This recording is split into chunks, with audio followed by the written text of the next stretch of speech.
Hi, I'm Kurt Loder with an MTV News Brief. The future of Dr. Dre's proposed name for his new record label, Aftermath, will be decided in a Chicago courtroom on Wednesday. It seems a local band called Aftermath, which has been around for nearly a decade, says Dre's people asked permission to use the name in June, but that the group turned him down, and it wants Dre ordered to use another name.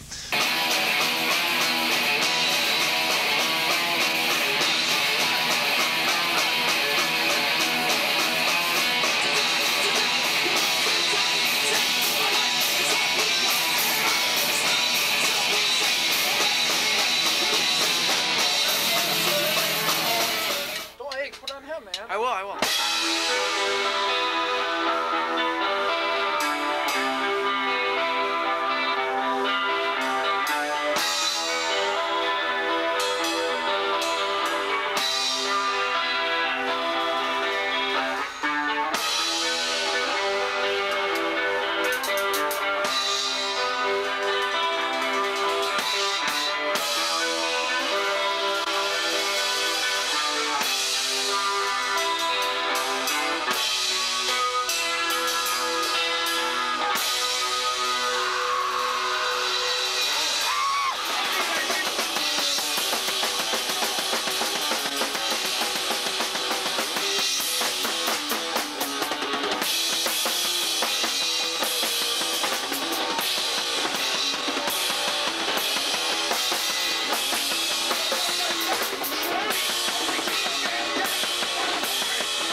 Introduce the band. Steve plays guitar, Adam plays bass, Charlie sings, my name's Wade. Wipe out!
running away, going crazy, acting foolish, killing the future.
Around and be a fool, stand up high, don't live to die, be aware of the props in life.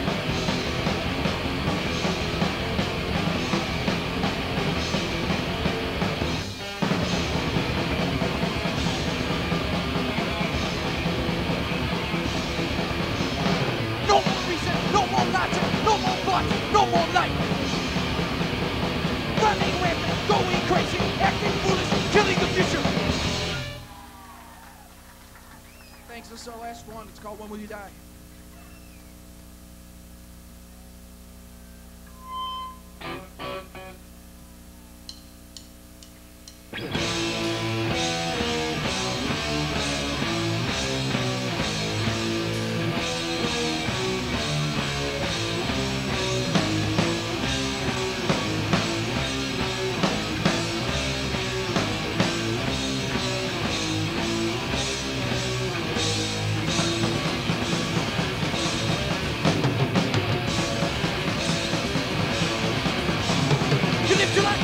Your own, saving your money, for tomorrow, won't live forever, or when will you die, to save your world, to make killings a crime.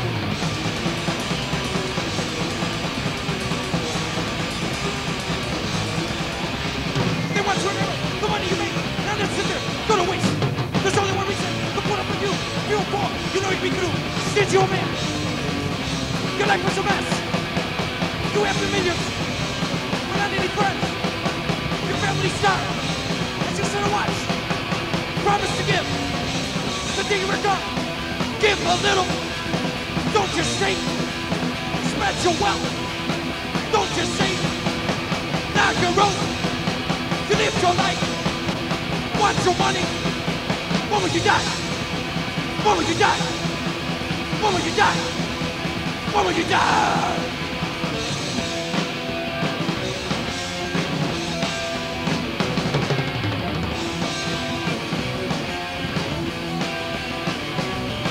Saving and saving, giving, that's all he will say. Hungry for money, stingy and crummy, hated not watching.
Snitch, you man.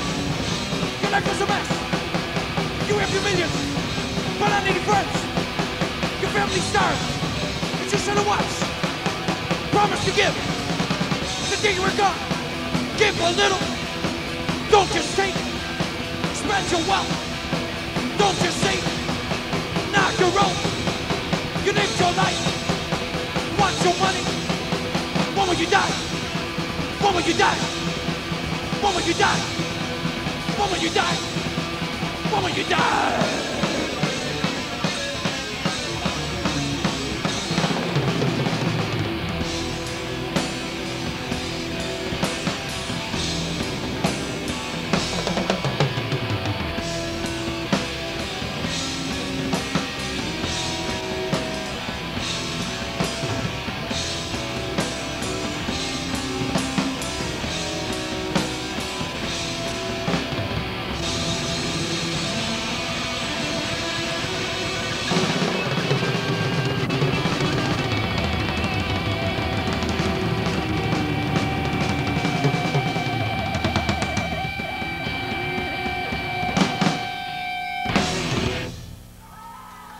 Thanks a lot, man. We really enjoyed coming here.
Drag out a little bit.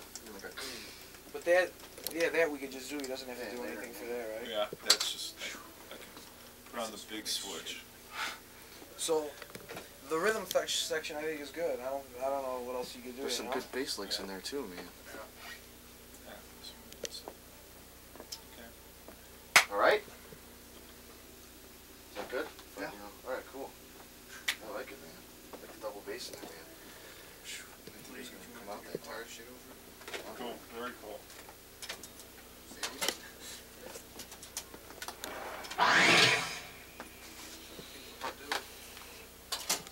Man, Charlie, you always doodle, man. I got up and I look on my dining room table, I see fucking little writings on there, Nagel. Some kind of design. Danny, so you like just that one flub, and it seems like with some good guitar tones over it and raised, you know, bass drums are really powerful. So kind of like, because it where it's flubs, you know. Want to do it this way, John? You want to go out there and redo your guitar part? Not really. I mean, there's really nothing that I Hey, heard Phil. that was really awkward. Yes.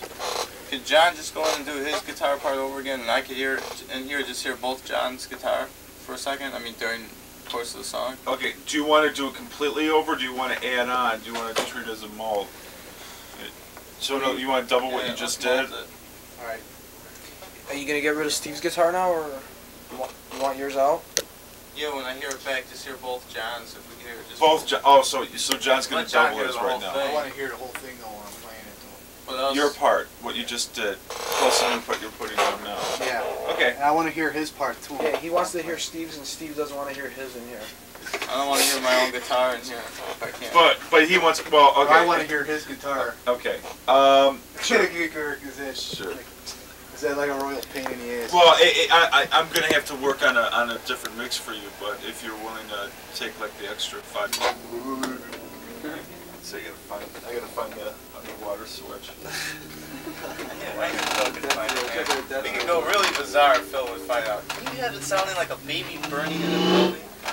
That's the Dalek switch. It's like good coming out of its eyes. It's around the bend.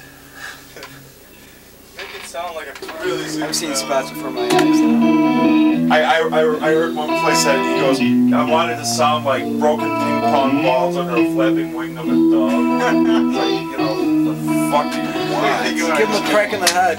Yeah. And then he'll hear it. It was ridiculous.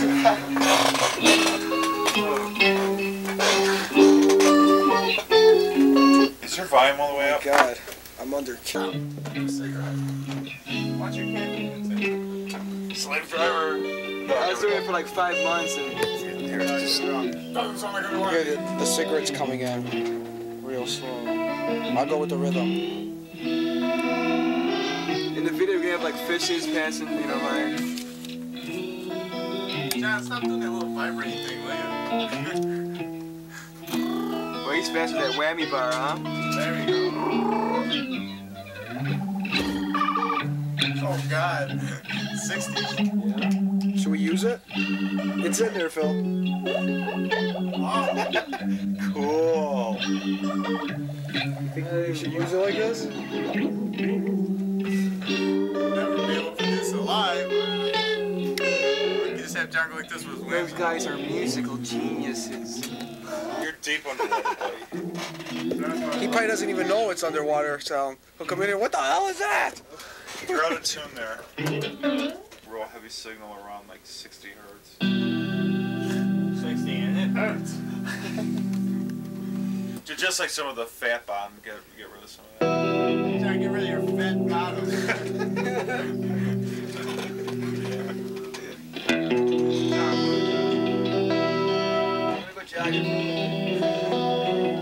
Thanks. I'll run the track and see what it sounds like. Jeff.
The only reason why I'm asking is because I think that you want this to stand out, right? Yeah. Well, just so you can pick out all of the, all of those. No. Okay, in that case, because right now the tone that you have, even though it's clean, it's sharing the same. It's sharing like a lot of the same characteristics as the dirty stuff. So if we could get like a different sound, like a different sound out of it.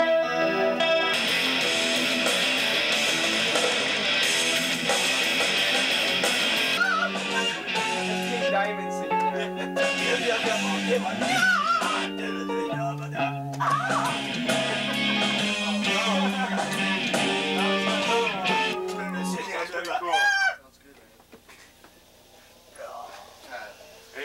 sounds pretty cool. On the dirty track, all of a sudden you get like the low notes are being muffled like twice, so you're getting like it's really getting congested in there on the low register. What if you pick straight through? Well, Get the fuck out of if there. we could find like a little bit brighter of a tone where the bottom is less heavy, I guess is what I'm trying to say. So if the bottom is less heavy, then it doesn't really matter. Try my guitar. Use an acoustic ball. Try my guitar if you want. An acoustic? Acoustic guitar would probably be cool. Oh yeah. You got an acoustic? Not here, no.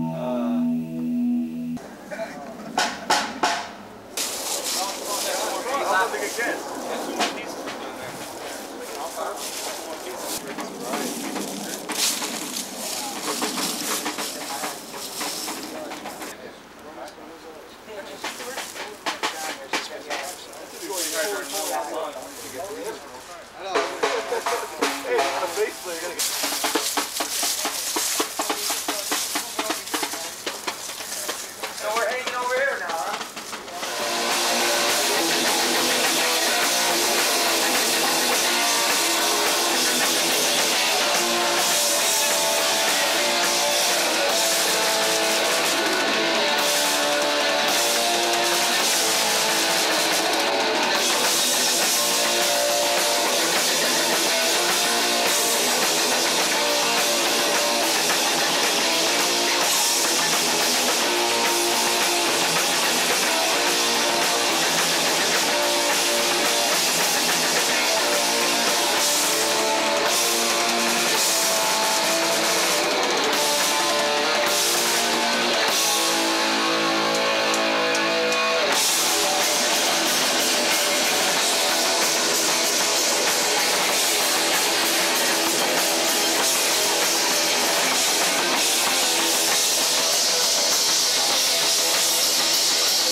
the last song.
place is the people, the dumb girls and the weird people. They're all over. If you look at that hill, they're just full of them.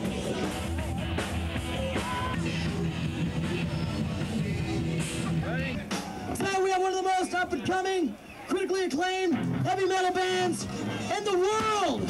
And they're right here from Chicago. Let's hear it for Aftermath. Let's go straight.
No.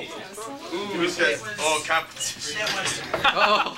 The big camera's even a little camera. Take him out, Bill. Oh. I have the force. Cheers. I got those super stuff bombs. Cheers. Congratulations. You like them? You know what? I don't even remember. There aren't that many people on Interscope, right? I think it was the first. I've been asking around. It's the first in the Midwest. Yeah, first Midwest band ever on Interscope. 72, baby. Really? Yeah. Now you're. Bill let his camera on sucks. Rick Meyer. I got the close up.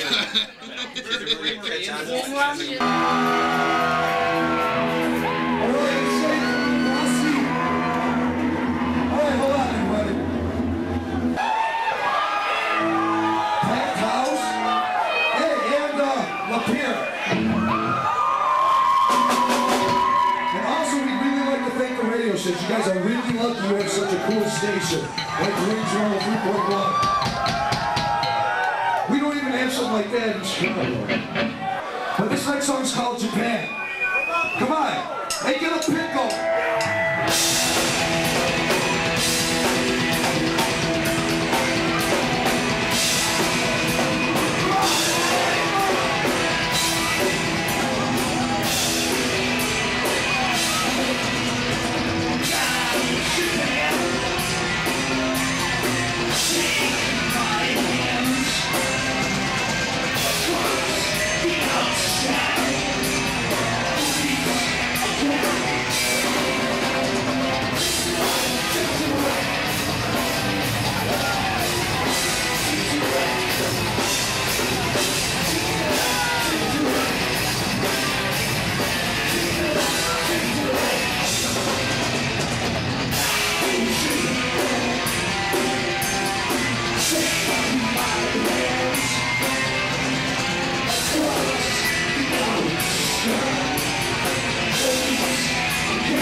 Probably not home. It's probably like some. Take the bus. That's 25 years later. Charlie's ring in Ray's basement. Ray's house, actually. He's a Saints fan. He is a Saints fan. He used to be a Kansas City Chiefs fan back in the day.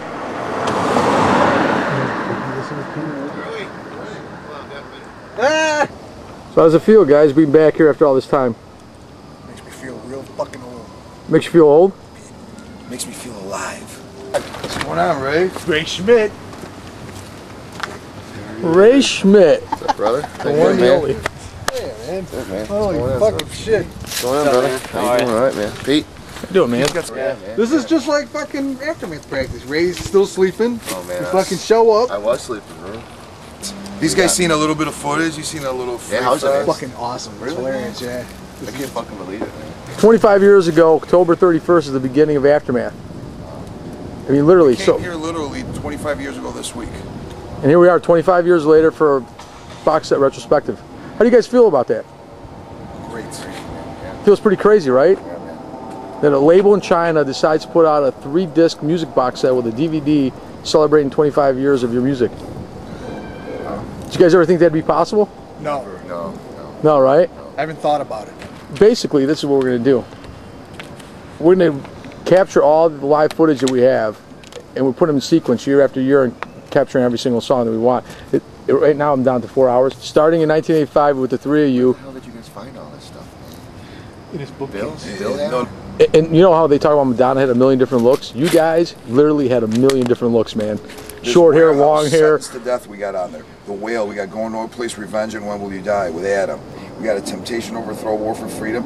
2 or 3 instrumentals that were great that we don't remember. 2 or 3 instrumentals, Ray, they were amazing. We never made them into songs. And then we go to Normal. We got Chaos, Skeptical Mind, Temptation, Going No Place. You know the song you were just playing in the car? Yeah. I actually am writing a song with that riff. I thought that riff ended up on Eyes of Tomorrow. No.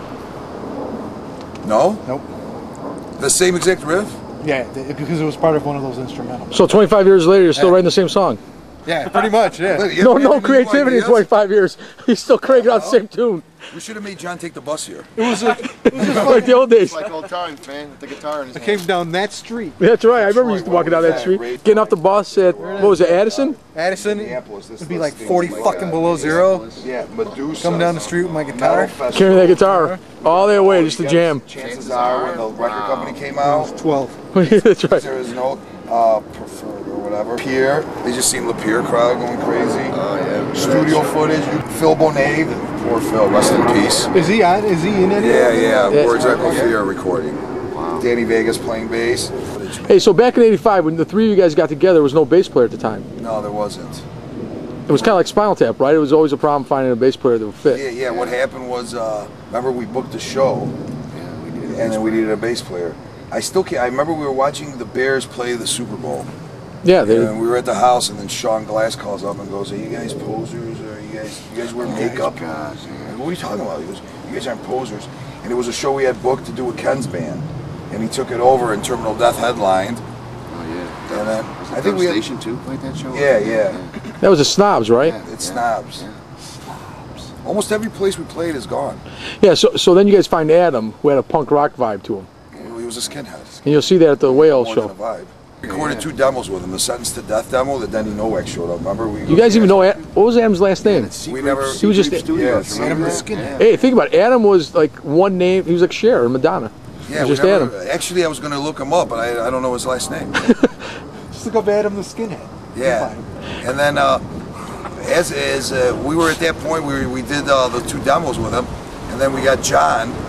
This John right here, who said he was a bass player, but he wasn't really a bass player, was he? And he used to sit at rehearsal. But I fucking told Charlie that on the phone. First time I ever talked to him. What'd you tell him? I told him, well, I'm a guitar player, but I'll play bass for you guys. Charlie swears it was the opposite. You never told him. I remember this. I remember him joining the band, us going, "Hey man, and we it need was to have a Sacco's second friend guitar." Ed Ludwig. Ed Ludwig introduced you guys. Yeah. But I remember sitting there every night going, "We're looking for a guitar player. We were trying out people." And I'm like, "I play guitar, asshole." But he said it to himself. And then one day out of nowhere, he calls me up. He goes, "I gotta quit the band." I go, "Why?" Because I'm not a bass player. I go, "Well, what are you?" He goes, "A guitar player." That's not fucking what happened, you shitbag. That's not what happened. I remember when he came And I goes, John's playing guitar now. I go, "Oh, okay." No, I was like, well, if you think about it though, you play guitar, bass like a guitar. Yeah, he did. I remember Frank Choppy from Devastation running into him at with Seth and those guys at a hot dog place, and they go, "Man, we heard your bass player's the fastest bass player on earth." Hey, wait. So you were really a guitar player named John Lavetti, but you were listed as a bass player named John Lazzetti, and you never complained, did you? And to this day, there's confusion. well, what was I going to do about it at the Could have time? said, "Hey, you guys spelled my name wrong." Well, at that point, it was already in print. It was like, whatever. So to this day, people still ask Charlie that question, don't two they? different people. Yeah, who's John Lazzetti? Yeah, we had an interview. Who's John Lazzetti? We go, he's John Lavetti. And then we named him Lovely. Yeah. Just look at me, fucking Lovely. Because you are I lovely. couldn't believe it. I remember the day he told me, I was going, your name is Love? Etty? It's just weird that he had his name Love. You know, I go, we're metal, shouldn't be Death Eddie.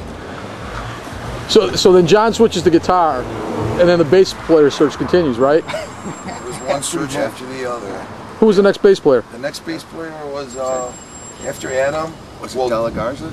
Pat Della Garza, through Sean Glasshook. But he never recorded anything with you guys. No, he just did a couple Sacrifice show, a couple Crumbsucker shows. Did shows, that's it, man. Yeah. No recordings. He's on the live discs in this box set. So you'll see him on the videotape. Yeah, he's on the video too. That's my phone. You're ruining our interview. Now, don't worry about that. We'll edit that out. This is all live, Gunzo. All right, so after Pat De La Garza, you get a new bass player. Danny Vega. From a local. He did the words. Yeah, he did the words demo. Actually, Lavetti actually came into the band while we were finishing Killing and mixing it. Because I remember you in the studio. That's why it's in the photos. Right. On the Scream Your Brains Out Right, I didn't compilation. play on it, but I was there at the very end. And then how do we even get rid of Adam? I think we just dropped him off. We knew we were firing him, we just didn't call him. You took him out to the forest preserve and you just left him there like a puppy. I don't remember. Who, Adam? Give him a quarter for a bus? It wasn't a good, we weren't friendly on the departure. I mean, we just let the poor guy go. You guys did it the way they did to Michael Anthony Van Halen, right? You just kicked him out of the band after all the hard years of service? On the internet. Not on the underground snail mail. He read about it in a fanzine? A letter came from 6 months ago. I'm not in the band. No, he sat at the bus stop for like a week. But then you guys got Chris Waldron, who played on the record. Yeah, that's our longest running bass player. Yeah. Played on the Aftermath record, and he played. Well, that's it, right? No, he played Chris. Oh, the '96 demo too. The '96 demo. And the '90 demo. Until the end. Roadrunner demo. The Roadrunner demo. So Ray, how did it feel, man, to be on Scream Your Brains Out? That was cool. That was pretty cool, right? Yeah, it was great. I still look at that picture every once in a while. It was in the back on Solid Sound. Yeah, exactly. It was wild because it was a big honor because I read that magazine just as a fan. Yeah. And then I remember Bernard Doe called me. You know, back then getting a call from England was a big deal. Oh, yeah, man. And anything from Europe. I thought somebody was pulling a prank on me. I go, this can't be true. And that came out, and then you guys got a Big Chief record. Why don't you guys talk about the Big Chief deal? Man. All I remember is that I was gonna say I don't even fucking remember. It was all recorded when we got one, right? Well, what I remember is stuck paying the bill. What I remember is we made a Roadrunner demo. Monty, that's right. Well, talked to us for about a year about the band, and then at the end he finally decided, hey, let me just hear some new songs because he kept asking for rehearsal tapes and I didn't want to give them. And then he goes, I'm going to give you guys, I don't know, $500, $1,000, whatever it was, go record some songs. We went and recorded him, and then he obviously he got the tape, the whole entire, even in Germany, they were all waiting for us to sign a Roadrunner, and then he calls me up one morning and goes, hey, guess what? Case thinks it's too far out there, it's too weird. Case owned the label, right? Yeah, the owner, and then we lost that deal, and then maybe a week later we were just hanging out in the family when we get a call out of nowhere from Big Chief, which they got the tape through Monty, you know. So Monty gives Big Chief the deal. Yeah. And then they give us money to go in and record the album, but before they gave us the check, remember they came out, we did a show at Chances Are. Yeah, we're going to have some footage of that Chances Are show, right? Yeah, and then they came out, they liked the performance, they gave us the money, we went in the studio, started recording, and then in the middle of that recording, towards the end actually, right guys? Yeah. We find out the label's bankrupt. Yeah, that was a tough time, man. Fantastic. What year was that? That was 1990, 1991, right? Yeah. That was a tough time. And it took us about 4 years maybe to pay it off. Yeah, because the record comes out in '94 when the metal scene's dead. Which basically meant it was going to be an ahead of its time record, and it was released when Nirvana had taken over the world. At that point in the metal world, when Iron Maiden came to Chicago, they played the Vic Theater. And now they Slayer played the Riviera. I mean, metal was dead, and we released a technical progressive thrash album on our own label called Zoid Entertainment. Gets out, and but then you get a distribution deal through Thermometer, we had right? it out for a couple months, and then out of nowhere we get the Thermometer re-release of the Zoid pressing. And then it gets released again, right? Sometime in 1998. 1998, we were on vacation in Greece. We just finished the Mother God Movie Star tour, so I took a little trip. And then we're sitting out, and I did an interview. I get done with a Mother God Movie Star. We get to Greece. What they want is an aftermath interview. What do you mean you get done with Mother God Movie Star? The band? The tour. The band was done too. But basically, you know, instead of talking about we go to Greece and they want an aftermath interview, and then the guy that's sitting there that I get introduced to is a record label owner of Black Lotus, and wanted to release Size It Tomorrow. So they remastered that CD, put it back out through a Greek label. Exactly. The band Aftermath goes on and gets a trademark, which no bands ever did at the time, but you guys had a federal trademark. And then in 1995, Dr. Dre decides he wants to use the name for his own record label, right? He had been using it actually for a while, right? No, he called me up, and his lawyer called me up and goes, we're starting a small R&B label. We're going to give you $5,000. We'll just coexist. Nobody's ever going to hear of this label. Blah, blah, blah. I was listening, and then out of nowhere, I go, what's your name? He goes, Pete Paterno. I go, aren't you Metallica's lawyer? So you thought it was kind of weird, though, right? Why would you be dealing with a small label that nobody was ever going to hear about?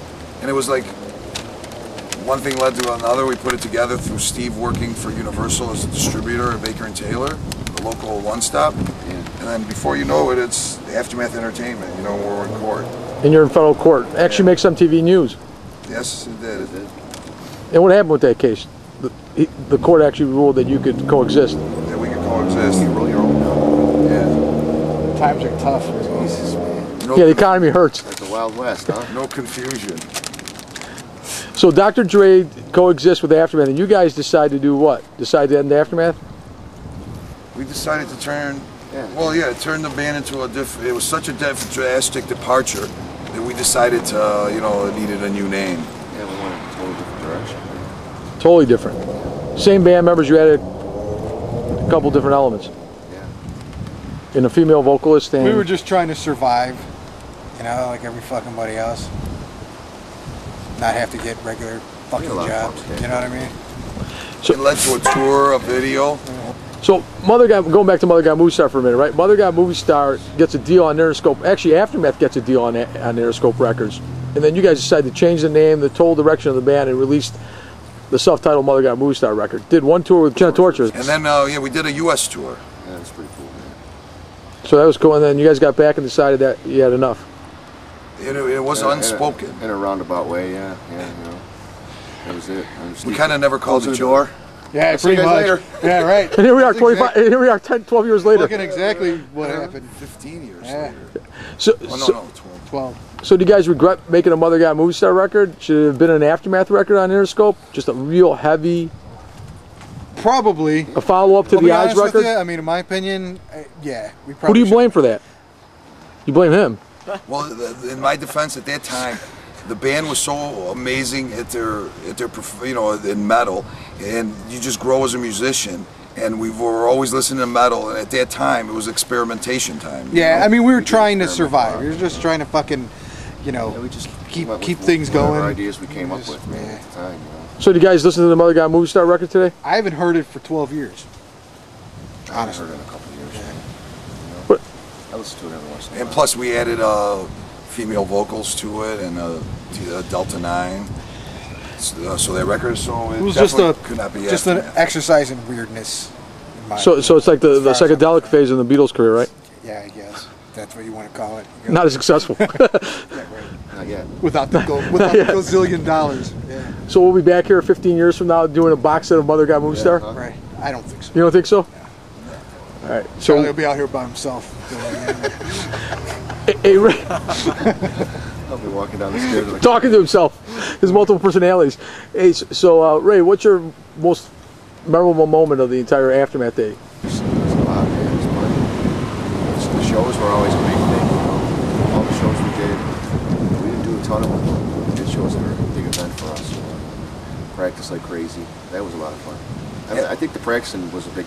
I liked it so much. We did it every day. You know, for those couple of years, we were here every day. Every fucking day. Just 5-6 days. I like that a lot. You know. It was always like a party, right, in the basement? Yeah, pretty much. You know, these guys just had to wake me up to get down there. Oh yeah, that's what I said. We'd be banging on the door. I hated getting down there. I hate going down there, but once I got down there, I loved it. You know, it's just the whole point of getting me. I remember him flying naked through the stairs one time. girl's underwear on my head. Yeah, man, I remember that, man. The girl was upstairs. You weren't even drunk, were you? Oh, man, I was loaded. It was a spot a lot of people used to come by here, man. There wasn't a time I remember when somebody wasn't completely wasted. Yeah, there was a lot of beer consumption and Jägermeister. I think people would just automatically bring a case of beer with them. Like when I joined the band, I was dealing acid. And I used to keep it in my little fucking delay pedal. Yeah, fuck yeah. John was chain smoking cigarettes. Yeah, album covers, man. No job, going home, playing guitar. Distortion pedal, man. Yeah, it was a delay. It was an Ibanez delay pedal. Man. Infinity Journey. I would come in with bad news. These guys were, I don't think they were listening. Yeah, Charlie, he would sit there and tell us. Dude, our demo's #2 on the Metal Forces charts. That's cool. What? That's great, man. Let's play. So has anybody spoken, nobody's spoken to Steve Sacco, right, in all these years? Man. Not for 12 years. So he walked out that day and never came back. September 1998, yeah. Close the door, I'll see you later, Steve. He drove away and that was the last time I talked to him, in 1998. Literally, yeah. So what made you guys form a band to play thrash? Was it the scene at the time? Well, the scene, worked our way up that way. The scene in Chicago was a lot of power metal, a lot of cover bands, a lot of just shitty metal bands, you know. And we heard that first Metallica record, and then we go, man, let's play fast. And actually, Ride the Lightning just came out too. I think it was too, man. When you guys formed? Yeah, that was awesome, man. That record. So you guys were pretty much at the forefront of the thrashing. I mean, it was pretty new at the time. Metallica was like 2 years old. Yeah. But you guys took it to a new level. I mean, it was even faster and more punk rock influenced. Yeah, we got punk rock influenced, and I just remember going, I come down here and tell these guys, let's make everything let's just be the fastest band in the world. It was like literally, I was playing like Iron Maiden, Judas Priest, whatever, and then I went from 0 to fucking playing with these lunatics overnight. It was like, it was just a shock. Is this? All right, we went from playing just normal melodies and shit to going insane fast. Because think about it, we heard Metallica and they had like the 2 fast songs on the record. And we go, man, why can't they have a whole record like that? Yeah, as a matter of fact, didn't Don K. Kerrang call it too damn fast? Yeah, too damn fast. It was probably the fastest, most coherent stuff around at the time. And then we wanted the mosh parts in there. I got to see some of those live shows, man. How fast we were playing in those live shows. Man. It actually sounds like it's on fast forward. Oh my god, man. We were just watching Ray at the Whale. Yeah, you look like Willie Ames. Willie from Maiden's Enough, right? For all the older people in the audience that know. From like Blue Lagoon. Oh, that Willie Ames. Oh, Brooke Shields. I don't even think it was Willie Ames. Whatever his name was. Those were the good old days. Yeah, Thirsty Whale, huh? Man, I want to see those clips, man. That was the first thrash metal show. Everybody looked like little kids. At the headquarters of hair metal. Yeah, God, man. The headquarters of hair metal. Shocked. It was the first. We played with Macabre. Oh yeah, remember, man, Macabre, man. Speaking of Macabre, remember the announcer goes, the show's over. I go, well, can we play one more? And the guy goes, the show is over. And then all of a sudden he goes, I've never seen a band that has 15 roadies. Because no one wanted to pay. No, we literally had 15 Nobody roadies. had any money. You had roadies for roadies. What was that place, man? We had to go up those stairs. Was that the Avalon? Where you fell down the stairs carrying that amp that one time? Oh, that was in Normal. Oh, was it, man? Oh yeah, Pete almost got crushed to death. I was carrying the amp myself. Yeah. And he was like half the size. He was like this fucking big around. When you look and there's Pete underneath this fucking and the amp didn't get damaged. No, that's what I said when I got up, right? Hey, the amp's fine. We can play tonight. That was also the show where Steve got picked on by those football fans, remember? Oh, yeah. Yeah, we always had some kind of fight going on. No, they were like the Hanson, like you and Charlie were like the Hanson brothers. We couldn't get anywhere for like 10 minutes before you guys started a fucking fight. It was great. It was rough times, John. It was fucking great. Tips, man. I'll tell you, man. There's always something going on in the show. Charlie was always angry about something. We did 33 shows. Really? Yeah. Yeah, who did you play? You played with some really big acts, though, right? In the metal scene at the time. I think the most nervous I was at that Merciful Fate show, man. Oh, that was fucking awesome. We were in downstairs, and there was no one in the place, man. And we came out to play, and the place was packed with, people with the makeup on, and all. I was like, holy shit, where are all these people come from, man? In that little box. Yeah, that's remember that? We're going, there's the king. He's the king in there, in a little casket. He's in the box. Hey, but the king's really a queen, right? Hey, wasn't King Diamond kind of flirting with you in Milwaukee, Chuck? Yeah, that was remember that? We were stuck in an elevator. Me, you and Walter were in the elevator with him for like like we didn't say a half an word hour, to him. He was like in the corner, King Diamond. We're in an elevator. We're staring looking at at him. We're all staring. We were me-mugging him. Did he try to put a did he try to put a spell on you? Nobody put a spell at the Merciful Fate Motorhead show in Chicago, Aragon, and to this day people think he really put a spell on him. Oh man. Remember that? You at that show? Yeah. Motorhead, Exciter, and... So what kind of spell? If you went to the show, what happened to you? Somebody threw a bucket of beer on him, according to Lewis's recent Facebook post. I'll curse you. Oh, so Lewis has been jinxed because of King Diamond? I was on Facebook the other day. Remember when King Diamond jinxed us? Oh man, are you kidding me? Really? Yeah. He jinxed us. That's why I haven't had a job, man. Because he goes to the audience, you will all be cursed. That's why I lost my hair the next day. It was the King Diamond curse. Yeah, because like up till like last week, I fucking had hair. You had long hair, right? Until the King Diamond curse. Until the Queen Rhinestone. Right. In the underground, they used to call him Queen Rhinestone. Yeah. Hey, before Aftermath though, you and Ray jammed together, right? Cause yeah, with Frank and Mike DiNicola. Yeah, they were doing covers. Metallica covers and Maiden one covers. original. Yeah, one original. Medieval Man. Yeah, I remember that song. Medieval Man. That was 84. 80, yeah. I was a sophomore, man, so it was 84, yeah. Ray had the reputation around town as the drummer to... Yeah, and if it wasn't for you guys, I probably wouldn't have got back into it, man, because I actually put my shit aside at one time. Where did he just come from? Oh, down the street. A bar, you know. He was a Bee He Gees? just comes walking up. Man. It's so weird because I seen him coming. I go, who is that guy? Is there still lingerie night there? No, I don't know. I don't really go Remember that? Yeah, that was crazy. They had girls that was a highlight lingerie. after practice. 40-year-old They just walk around the bar. Really? Yeah, and you know, I don't know what the hell. Charlie like took 20, a whip one time and like whipped 40. this girl. Yeah, it was like Mrs. Robinson. Except she didn't look as good as Mrs. Robinson. Give away whips. I just whipped her. Whips. That's supposed to whip the waitress. Oh, you mean Charlie got you guys into trouble? Wow. I thought we were gonna get kicked out of there after that, but it didn't happen. Hey, so Ray, what's your favorite Aftermath song? If you had to pick one. I always like Words playing those. I got my adrenaline pumping. Big Words time. is probably my favorite, but I mean, Proud Reflex. Yeah, there's a couple of Proud Reflex. Whisper of a Dream. When Will You Die? Yeah. Even the early stuff, man. When Will You Die was a jammer, man. That got me moving too, man. How about you, Johnny? Tempo changes on that. It's probably Whisper of a Dream. When Will You Die is fucking awesome. Ben Jet Seagrave, man. Remember that? But the funny thing is, we did start out as a speedcore band, and then we ended up as a technical thrash band. Yeah, we really developed. What did you like playing more? Both. But when we were the technical thrash band, we ignored the speedcore days. Yeah, we did some really cool stuff. Now we want to do it all. So now we're looking forward to doing some European dates, right? Sure. Heck yeah. Getting this box set out and looking for some cool festivals in Europe or jamming together. So at this point, Where's John?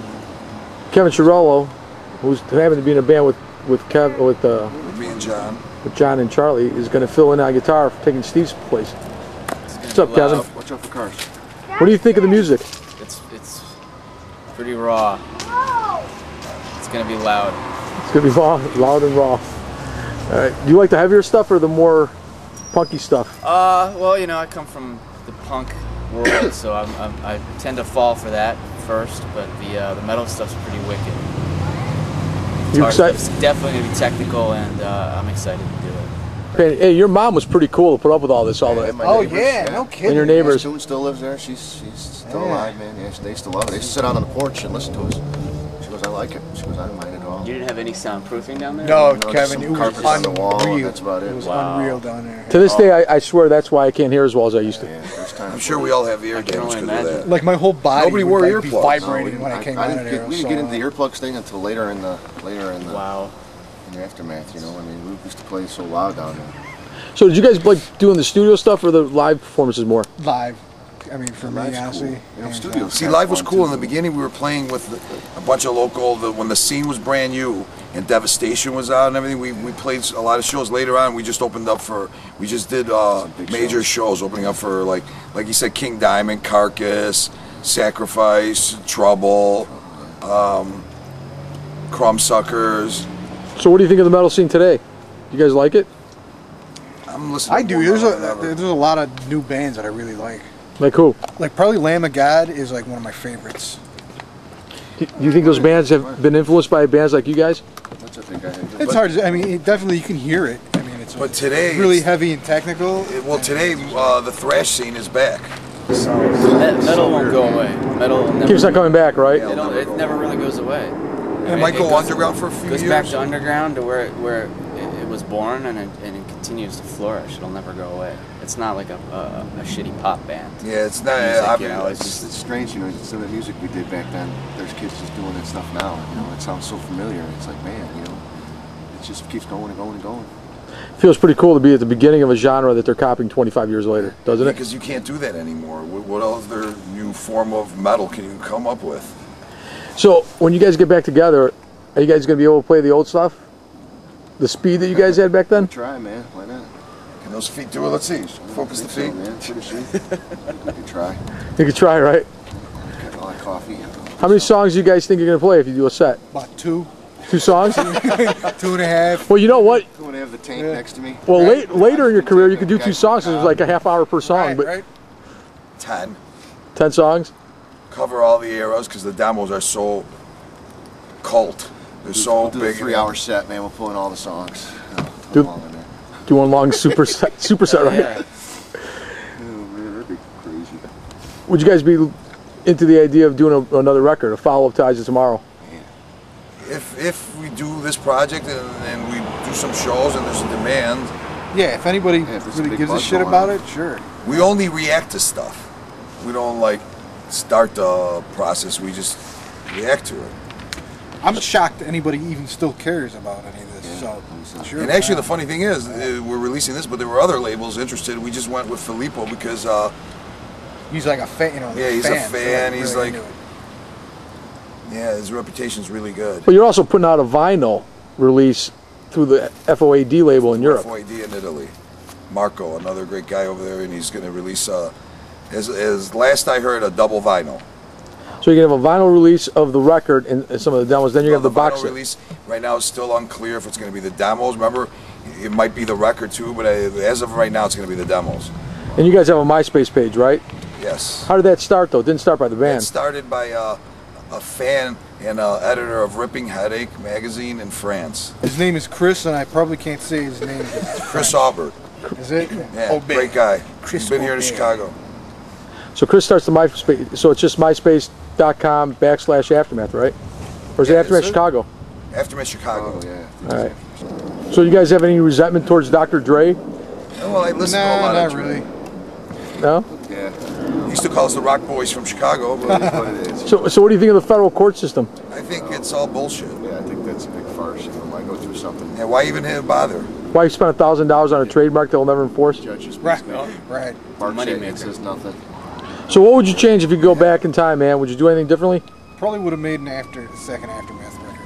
As opposed to the Mother God Moonstar record. Actually, in the Thrash Guide A to Z on the internet, they actually said they somehow found the '96 demo that we've all forgotten about. It was recorded in some studio in Chicago, and they thought that was the continuation of part 2, you know, the next record.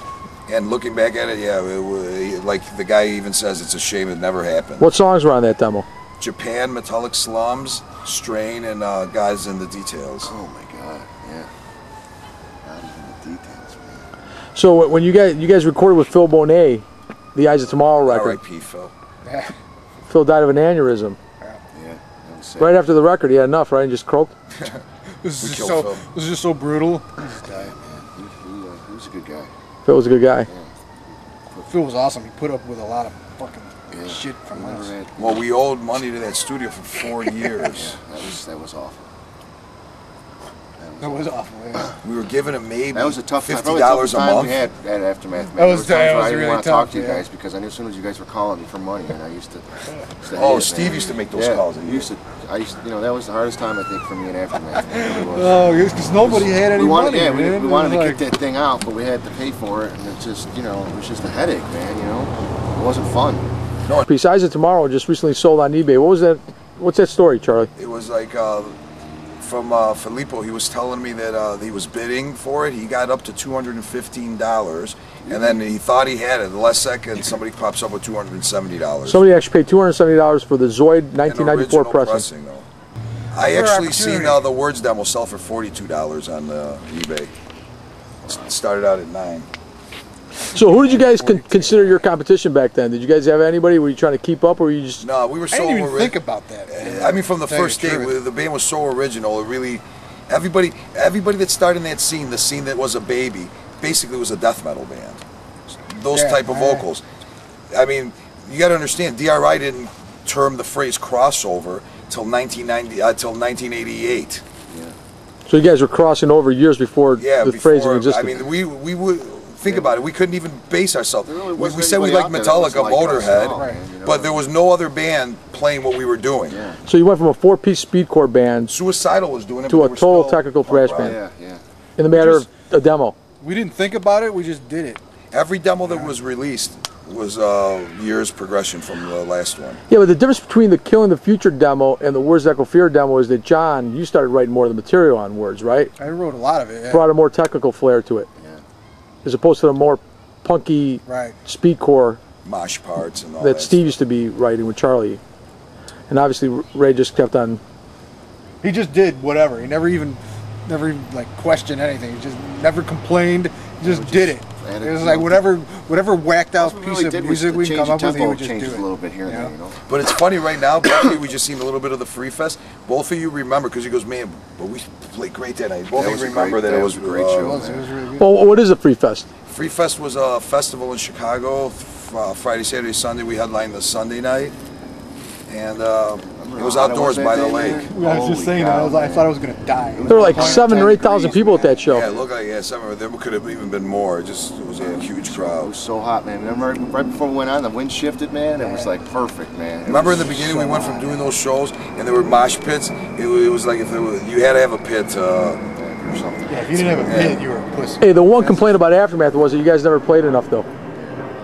Fans always wanted you guys to play more. Why did you guys did that on purpose, though? We did it on purpose because after doing a lot of shows in the beginning with all the local bands, we decided to make our shows. We didn't want people going to a bar and seeing whoever's playing. We wanted to be in front of a good package, in front of a huge crowd. Yeah, because you did 33 shows in a span of 10 years. You know, some bands they did like 300 shows, you know, 10 years or whatever, you know. So, a couple of final questions. What was the favorite? So, was the Free Fest your favorite show, or was that just one you remember because it was the last show? That wasn't my favorite show. I think actually that sacrifice, actually that Cubby Bear show was like. Yeah, the Cubby Bear show was insane. It was awesome. It was insane. That was the Crumbsucker show, right? Yeah, we sold hundreds of Killing the Future demos. That was a good show. It was packed to. It was hot in there. It was like sardines. Yeah, it was. I mean, there were people sitting on the speakers. It was packed. Yeah, and actually the crowd got so insane we had to stop. They knocked out the vocals for a while. They almost knocked down the gigantic things. Remember the bouncers? There were guys jumping off those things, man. I remember that, man. The pit was sick at that one, man. Yeah, unfortunately, we have no footage of that show. Oh, man, that was crazy. No. That was crazy. That was we have photos, show, man. I remember that like yesterday, man. Because we just did the show the night before in Detroit with the Crumbsuckers, man. And then we came down here. The Medusa show with Mindfall. Oh yeah, that was really a good show. And then there was a Medusa show with Flotsam and Jetsam. Oh man, jeez. With and the Merciful Fate show. That was show was good too. The Lapeer show was pretty cool too. Yeah, that was because that was still kind of aftermath because we didn't bring the full ensemble of Mother God, and even though we lost the booking agent on that show because he thought I made the crowd scream, "Cold Chamber sucks." Well, Cold Chamber does suck. You got kicked out of that show we played in Lapeer? That show was insane. We were just watching it. The pit was crazy at that show. Lapree, you kept on calling Lapree. I could Lapree. never get the name of the city right. And then we were just watching the video right before we came here. And he noticed, I guess you know me well, that the way I said it goes, you finally got it right. It was like a proud moment that you actually knew. How the hell did you know that? So that whole Spinal Tap thing actually does happen, right? Actually, some of my favorite times were like just down in the basement when we'd have like 80 people down there. Yeah, we used to get some practice. You know how many people for years I would run into people and go, man, last time I seen you was in Schmitty's basement. And I didn't remember them even being there. Yeah, there was times when that happened to me too, like, man. I'm like, what? You were in my basement? Yeah, there'd be people like right here. It was great. It was packed a lot of fun. Packed. The cool thing about this right now, because we're standing here, we don't have the whole band, which would have been amazing, but he wrote the majority of the music later on. Ray was always a drummer. I wrote all the lyrics, and he's Italian-American, so it fits in good. You were always big on that, Charlie. What? All European, all the members, all the members in the band. Like the United Nations? Yeah, that's what we used to say, man. Yeah. We got German, we got Greek, we got Italian. Yeah, but Cholos was a communist. Not a commie, John. I don't know what you've been thinking about that. That's right. He's smoking his communist cigarettes right now, isn't he? The fascist. I don't like fascist American cigarettes. Boogler. Hey, one last thing, man. Here's a question for you. The Chicago metal scene in the '80s is now obviously pretty famous around the world, in the underground world. Yeah, Yep. it's a scene that people love. I mean, that scene is so respected around the world, but it never ever blossomed into like the Metallica scene when all those bands got signed. You know, the San Francisco scene, Exodus, Death Angel, Forbidden, Metallica. We just never got to that level. So how do you guys feel about the Chicago metal scene today being represented by a band like Disturbed instead of one of the bands that should have been representing the city? A joke, because they're not metal.